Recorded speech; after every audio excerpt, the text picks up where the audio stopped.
945 000 € pour cette caserne flambant neuve.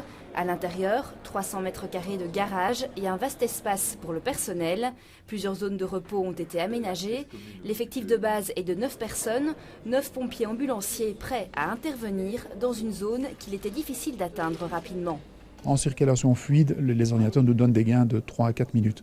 Nous, on sait très bien que partant de la caserne de l'héliport pour passer simplement le boulevard Botanique et Prolongement, on perd déjà 3-4 minutes à passer ce boulevard. Mais ici, on est déjà de l'autre côté. Donc pour tout ce qui est intervention dans le Pentagone, on va certainement gagner de l'ordre de 5 à 6 minutes en temps d'intervention. Par rapport à tout ce qui se développe au niveau de cette cité administrative, les bureaux, les commerces, les logements qui s'installent, ça a de l'intérêt et du sens aussi de pouvoir accueillir une caserne de pompiers. Et je le répète surtout, sa localisation est vraiment optimale pour toute cette partie de la ville.